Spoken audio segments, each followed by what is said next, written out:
Përshëndetje miq, si çdo javë jemi në studion e Radios Ngjallja, jam me Miron Çakon. Miron, faleminderit. Kënaqësi si gjithmonë. Do flasim sot për një temë që mendoj edhe juve jeni në dilemat tuaja. Ati shpirtëror apo psikologu? Kush është personi tek i cili duhet të drejtohemi kur neve jemi keq? Miron, ku fillon dhe ku mbaron puna e atit shpirtëror dhe e psikologut? Në qoftë se neve i drejtohemi një auditorit përgjithshëm, normalisht auditori përgjithshëm nuk e ka dijen për atin rrëfys, më shumë sot e kanë për psikologun. Në qoftë se i drejtohemi një auditori më të mbyllur, flasim në kuptimin e mirë të fjalës, të besimtarëve, të krishterë, patjetër që ati rrëfys është, si them, më dominant, është primar në konsultat shpirtërore që ne bëjmë. Për ta kuptuar rolin e atit shpirtëror dhe psikologut, ne duhet të kuptojmë një gjë që njeriu, e kemi thënë dhe përsërisim, është një qenie shpirt-trup, është një qenie metafizike, nuk është vetëm fizike. Kështu që ai ka probleme në botën shpirtërore. Bota shpirtërore është ajo që udhëheq edhe të gjithë aktivitetin fizik të njeriu.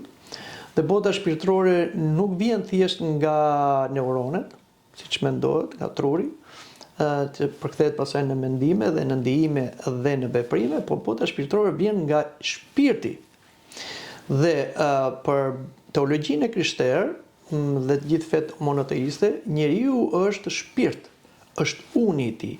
Ky shpirt është futur brenda një trupi dhe shpirti ka vullnet, ka dëshirë, ka liri, ka mendim, dhe pastaj këto përkthehen dhe kalojnë tek trupi nëpërmjet sistemit nervor, ndijimeve dhe veprimeve. Kështu e shikon teologjia njeriu. Kurse psikologjia e shikon ndryshe. Psikologjia e shikon njeriu në përgjithësi, sepse ka dhe psikologë që besojnë, po flasim si shkencë e psikologjisë, që është një shkencë relativisht e re, shekulli 19 ka filluar, por që e shikon njeriu jo me shpirt. Pavarësisht se psikologji do thotë të flasësh për shpirtin, psikologjia në studimet e saj shkencore mohon shpirtin, nuk e shikon, nuk e studion siç teologjia, dhe e shikon problemet psikologjike thjesht se janë probleme të mendimeve dhe të ndijimeve. Këtu pra dyshon ati rrëfys nga psikologu, sepse ati rrëfys është një instrument i Zotit që kërkon të shëroj shpirtin dhe pastaj kjo kalon edhe te trupi, sepse shpirti jep trupit. Kurse psikologu kërkon ta shëroj pacientin që shkon tek ai, thjesht në mendimet dhe në ndijimet e tij për ato çfarë ato kanë lënë gjurmë në subkonsciencën e tij ose traumat e gjitha, dhe kërkon ta shëroj pacientin nëpërmjet këtyre konsultave psikologjike. Por duhet dim që atë çfarë bën psikologu që kisha nuk e përjashton, nuk e shëron tërësisht qenie njerëzore, sepse mendimi nuk është ai që është primari te njeriu, është shpirti. Mendimi është atributi i shpirtit dhe mendimi pastaj kthehet në ndijime. Kështu që thash, ati rrëfys si një instrument i Zotit ndihmon që qenia njerëzore të shërohet shpirt, trup, antologjikisht, kurse psikologu merret me shërime periferike. Prandaj ndodh kjo, që ka njerëz që shkojnë te psikologu dhe nuk themi që bëjnë keq, por kur ata kuptojnë që nuk po e zgjidhin problemin, pastaj kthehen edhe kërkojnë ndihmën e Zotit nëpërmjet kishës, nëpërmjet institucionit, dhe një ndër instrumentet që përdor kisha, që quhet spital i shpirtit dhe i trupit, është edhe ati rrëfys. Shumë njerëz, Miron, në këtë kohë kur është epidemia, themi e ankthit, depresionit, njerëzit po shkojnë në psikolog, ndoshta sepse kanë frikë të përballen me atin shpirtëror. Pse kjo frikë ndaj Zotit? Shiko, frika më e madhe që ka njeriu është të njohë veten. Gjithmonë neve tregohemi, si them, gënjeshtar me vetveten, jo me të tjerët. Kur jemi gënjeshtar me veten, jemi edhe me të tjerët. Dhe kështu që neve krijojmë ide virtuale për veten, nuk e shikojmë ose kemi frikë ta shikojmë thellësisht veten tonë, dhe duhet ta pranojmë se jemi qenie të korruptuara ose qenie të rëna. Për shkak të mëkatit sogjushor, që është mëkati fillestar ose mëkati Adamit dhe Evës, dhe për shkak të mëkateve prindërore dhe personale që vim në një botë të kontaminuar me mëkat. Kështu që ne jemi si një lloj ikone që është prishur nga koha, është deformuar, është djegur, është dëmtuar, ke parasysh. Dhe ne nuk ja pranojmë shpeshherë vetes tonë këtë problem. Kështu që është si punë e një pacienti i cili ka frikë të prezantohet me një mjek specialist, sepse ka frikë nga e vërteta, e sëmundje që mund të ketë, dhe nga terapia që ndonjëherë mund të jetë edhe dhimbshme, por që është e domosdoshme, ai anashkalon specialistin, mjekun specialist dhe shkon në këta mjek popullor, pra merret disa trajtime lokale, jo të drejtë për drejta. Kështu ndodhe me problemet e shpirtit. Pra, kur njerëzit nuk duan ta shërojnë veten e vet në gjithë thellësinë e saj, në shpirtin e vet, sepse duhet pranojnë mëkatet e tyre dhe plagët e mëkatit, shëmtinë e mëkatit, ata i shmangen atit rrëfys. Dhe shkojnë tek psikologu për treguar gjëra periferike, kam dhimbje, kam mërzitje, kam frikëra, kam këtë. Po nga vjen mërzitja, frikja dhe i dërimi, e thot Shën Porfiri, të gjitha i dërimet, mërzitjet, frikërat, dëshpërimet vijnë nga mëkati. Por nga që nuk duam ta pranojmë se jemi mëkatar, se kemi dhe ego, se nuk duam ta ulim veten, atëherë ne shmangim kësaj dhe shkojmë te psikologu. Pra, i bëj një dëm vetes tonë, nuk është se kisha, ka tani ka kërshëri, nëpërmjet misterit të pendim rrëfim, të mësoj sekretet e njerëzve. Sepse edhe ati rrëfys nuk është një angjëll nga qielli, është një njeri. Dhe është një njeri i cili dhe ai ka problemet e tija shpirtërore, ka mëkatet e tija, dhe ai shkon rrëfet për veten e vet. Është një shprehje biblike, mjek shëro vetveten. Pra, ai duhet shëroj veten dhe shëroj dhe tjerët. Dhe është dhe ekonomia e Zotit pse e la rrëfimin tek një njeri, siç është ati rrëfi, nuk e la tek angjëjt ose nuk e la drejt për drejt. Kisha ortodokse i pranon të dy rrëfimet, si atë sakramental, që ne shkojmë tek një atë rrëfys, të dy përballë ikonës së Krishtit, në një ambient të mbyllur, ose përpara ikonës. Por, kur kemi mëkate të rënda të vdekshme, që na ndajnë nga Zoti dhe ka nevojë jo vetëm për një rrëfim sakramental, por dhe për një gujit, duhet patjetër ati rrëfyes. Është, më falë, si ta kuptojnë edhe këtë, është si puna e saj, kur kemi për shembull një plagë të lehtë, ne mund të shkojmë në ambulancë. Bëjmë atë ndihmën e shpejtë. Dhe vetë kalojmë problem. Ama kur kemi një aksident të rënd, ti nuk mjafton të shkosh në ambulancë, po ti duhet shkosh në mjekun specialist dhe duhet kesh një terapi intensive për të shëruar. Kështu është dhe me problemet e mëkatit. Kemi mëkate të lehta, kemi mëkate të rënda. Prandaj, çështja është kjo që vajtjet e ati rrëfyes neve na krijon mundësinë që jo vetëm ta tregojmë mëkatin, dhe kjo sjell pastaj dhe shfaqjen e gjithë pasojave që vjen mëkati, por edhe të na falet mëkati. Ati rrëfyes fal mëkatin, jo ai, në emrin e Zotit, sepse ai që fal mëkatin e ka vetëm Krishti. Sa ai është qingji i Perëndis që shtyen mëkatet e botës, sepse mëkati ka kosto dhe lahet me gjak, jo me gjak kafshës, por me gjakun e njeriu. Dhe gjak të pastër njerëzor ka vetëm biri i Zotit që bë bie njeriu. Nuk e ka asnjë tjetër. Prandaj dhe ai u flijua për mëkatet tona. Prandaj quhet avokati.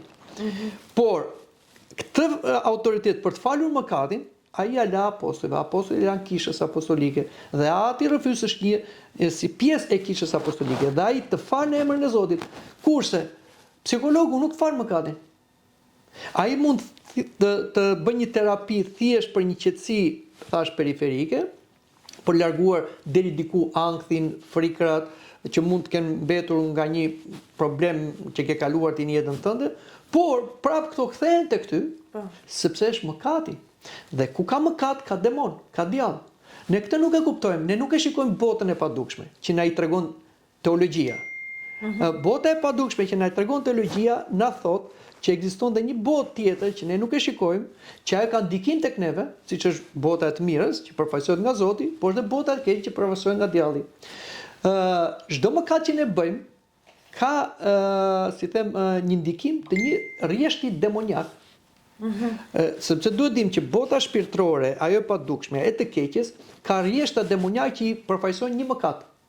Duke filluar nga mëkatet më të vogla, fjalët e kota, gënjeshtrat, gjykimet, pastaj flasim mëkate të rënda. Sa herë që ne bëjmë një mëkat, një demon hyn brenda nesh. Dhe ai stacionohet tek neve, sepse gjen mëkatin, nëse një mjes që shkon tek plerat.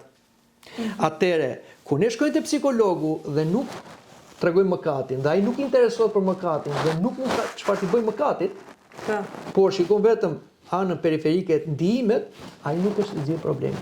Sepse thash që është mëkati, është djalli, dhe kur është djalli brenda njeriu, djalli reflekton gjendjen e tij, që është qenie e turbullt, e frikshme, plotan, plot dëshpërim dhe me ligësi. Prandaj është ajo që tek ati rrëfys gjen paqen, sepse largohet mëkati, tek psikologu gjen thjesht një qetësi, por që është e përkohshme. Tani më rënë përmend pak më parë që ati rrëfyes të tregon guidën. Po. Më thuaj, ose na thuaj, mua dhe ndjekësve tanë, se si duhet të veprojmë ose çfarë bën ati shpirtëror që neve të rikthejmë qetësinë dhe paqen brenda nesh. Ka dy koncepte, ati rrëfys dhe ati shpirtëror, dhe i ne i përmendëm. Çfarë është ati rrëfys? Ati rrëfys është ai që të dëgjon. Është një dëshmimtar përpara Zotit. Do themi ne, po mirë, pse nuk i themi këto përpara Zotit dhe i themi tek një atë rrëfys, te njeriu. Se Zoti i di. Zoti di gjithçka, dhe para se ne t'i bëjmë ai di, se kemi folur këtu për atë gjendjen pa kohë të Zotit. Po çështja është, Zoti e lejoi rrëfimin përballë një njeriu që njeriu të shlirohet nga egoizmi. Shkaku i mëkateve është egoja, uni. Kur ne bëjmë mëkat vendosim uni përpara. Lëm Zotin, lëm porositë e Zotit dhe themi di unë, e bëj unë. Dhe kur na del keq pasaj, kthehemi si ata fëmijë trazhovaç, që nuk e dëgjojnë prindrin dhe ndodh diçka në jetën e tyre dhe kthehen pastaj dhe thon o çam ndodhi babi mami. E njëjta gjë është me njeriu. Pra ne kthehemi te Zoti se shikojmë që kemi gabuar dhe jemi në rrugë pa krye. Atëre, për të shëruar nga egoizmi, Zoti lejon rrëfimin tek një njeri, që ti hapesh atij, të përulesh.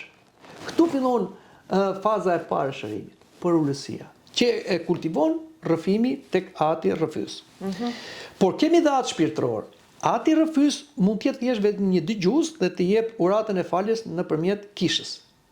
Kurse ati shpirtëror është ai që të dëgjon dhe të jep guidën.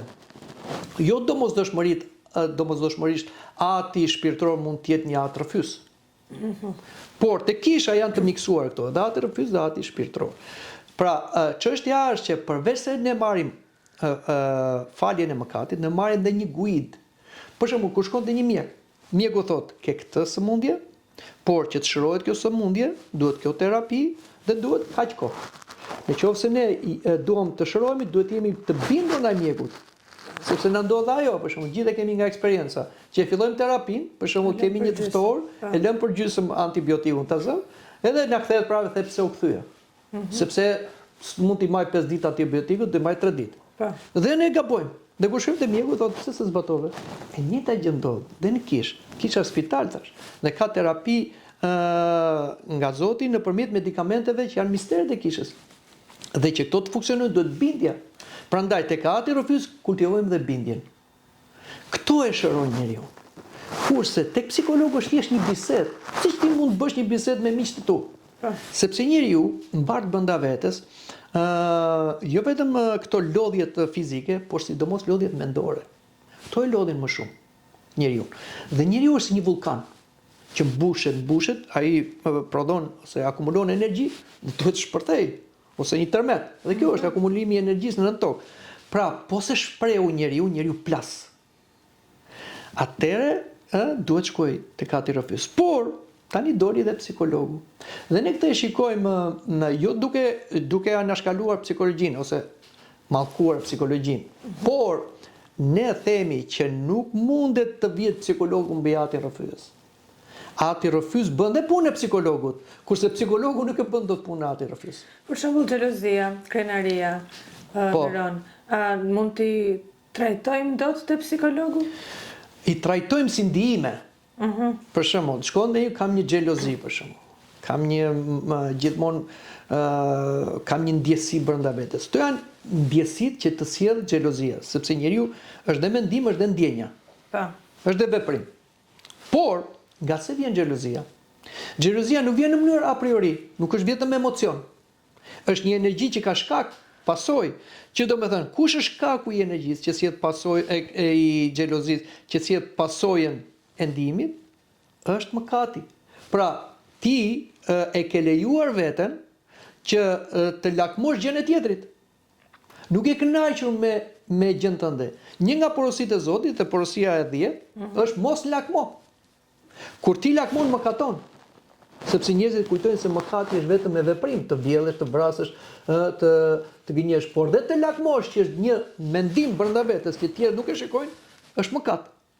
Prandaj, kur shkon te ati rrëfys thot, po ti ke xhelozi, te ke këto shqetësime, sepse ke lakmi. Po lakmia është nga djalli, atëre kërko falje për lakmin tënde, të largohet djalli nga ty, largohet edhe xhelozia. U shkon te ky psikologu, thot po ke xhelozi sepse ti atë shoqen tënde nuk e shikon mirë, si mund ta rregullosh? I afrohu, bisedo me atë, riafre, dhe tjerë disa lloj terapie. Po kjo nuk e zgjidh problemin, se ti lakmin e ke brenda, po me lakmin ke edhe energjinë demoniake. Prandaj mund të kesh një lloj qetësie për një farë, por ty prapë do të ketë xhelozia, sepse është aty brenda e keqja. Ky është problemi. Të kuptoj guidat, jam shumë kurioze unë. Miron, guidat që na jep ati shpirtëror në këtë rast, po. Cilat mund të jenë disa nga guidat, apo varet nga problemi? Varet nga problemi, nuk ka, shiko, nga mëkatet. Nuk ka receta, ati rrëfys, nuk zgjidhet, nuk është do prift. Për shembull, në kishën ortodokse të lindjes, ne kemi atë, themi, traditën e kishës që jo çdo prift që është për prift mund të jetë një atë rrëfys. Zgjidhet një person, një prift, që ka një përvojë, ka dhe një jetë shpirtërore, që ai të jetë një lloj specialisti, mund ta themi, në jetën shpirtërore. Dhe ai mbështetet jo tek intuita vet, tek psikologu, as te disa terapi të përcaktuara, siç e ka dhe psikologu, por mbështetet në kanonet kishtare, në traditën e kishës, plus në frymëzimin që jep Zoti. Sa ai tani është instrument. Dhe ka kanonet e kishës, po ka dhe një që quhet timoni, pindali, themi ne. Që do me thënë, ai lëviz si një makinë që është në një rrugë, një karexhat, por kur shikon një grop, lëviz, nuk del nga karexhata, por lëviz, por është brenda këtyre. Kështu dhe ati rrëfys, për çdo njeri, nuk jep të njëjta receta. Por sipas personit, problemit që ai ka, jep dhe recetën, ose jep dhe kanonin, ose guiden. Për shembull, vajten dy veta, dy murgjë tek një jerond. Kishin të njëjtin mëkat. Njëri ti tha, një javë do rish me agjerim të plot, një javë tjetër do hash mish. Kur e dëgjoj dikush tha, po si tha këta duke pasur të njëjtin problem ti dhe, sepse janë dy qenie krejt ndryshme dhe e përballojnë ndryshme dhe patjetër dhe terapia do jetë ndryshme. Kështu që prandaj themi që është personale. Pra, marrëdhënia me atin rrëfys është një marrëdhënie personale. Dhe aty vepron misteri. Ne flasim për mister të pendim rrëfimit. Nuk flasim thjesht për një kontakt, për një bisedë, për një terapi. Është mister. Fjala mister do thotë që Zoti vepron në mënyrë padukshme. Kurse tek psikologu nuk ka mister. Shpesh thuhet kohët e fundit që njeriu duhet të dojë veten. A na mëson këtë kisha, apo flasim për të njëjtën dashuri? Se nga self-love quhet kohët e fundit. Kjo dashuria për veten, a na çon në egoizëm, na çon në vetpëlqim? Miron, me që po flasim për përulësinë që duhet kemi për të shkuar përpara atit. Varet si e shikon të duash veten. Kur e pyetën Krishtin, kush është gjithë ligji i Biblës? E pyeti një mësues ligji, çfarë është gjithë ligji? Dhe Krishti si bir dhe fjalë Perëndis e përmblodhi me dy rjeshta gjithë Biblën që kemi ne sot. Duaj Zotin me gjithë mendje, me gjithë zemër, me gjithë shpirtin, me gjithë fuqinë tënde. Ky është porosia e parë. Dhe duhet të afërmin si veten tënde. Tani, që të duash, duhet të kesh dashuri. Po njeriu nuk prodhon dashuri, njeriu merr dashuri, sepse njeriu është krijuar si enë, si një bateri që merr dhe mbart energji. Dashuri është Zoti. Jo ka dashuri, është dashuri. E thotë Shën Johani, dhe Zoti është dashuri. Atëre, që të marrësh dashurinë nga burimi, duhet të duash Zotin. me gjithë qenien tënde, mendje, zemër, shpirt dhe trup. Kur ti dashuron Zotin, do veten. Që do të thotë? Do të mirën e vetes tënde. Kush është e mira e vetes tonë? E mira e vetes tonë nuk është të bëjmë atë që neve na japin ndjesit, instiktet ose rrethanat. Atë që ty të bashkon me Zotin dhe energjizohesh nga Zoti dhe bën më të mirën që ka qenë njerëzore, që të bëhet sipas nga i koll të bëhet i ngjashëm me Zotin. Kjo është përmbushja e të mirës ndaj vetes. Kur ti e do veten në këtë mënyrë, atëherë do të dish ti duash dhe të tjerët. Pra nuk është gabim të duash veten, po ta duash në mënyrë të mirë veten. Ne duam veten në mënyrë të gabuar. Pra ne mendojmë se të duar veten ti përmbush gjithë instiktet. Po kjo nuk është dashuri. Për shembull, e di njerëzit për shembull që të bëjnë një gabim, të gënjejnë, është gabim. Po ata prap gënjejnë, sepse fitojnë disa benefite të çastit. Por i bëjnë një dëm vetes sepse nesër do penalizohen për të gënjeshtër. Ose imoraliteti. E din që të bësh imoralitet nuk ka asnjë lloj përfitimi. Sikur je, si them, je i pamartuar, sikur je aq më tepër i martuar.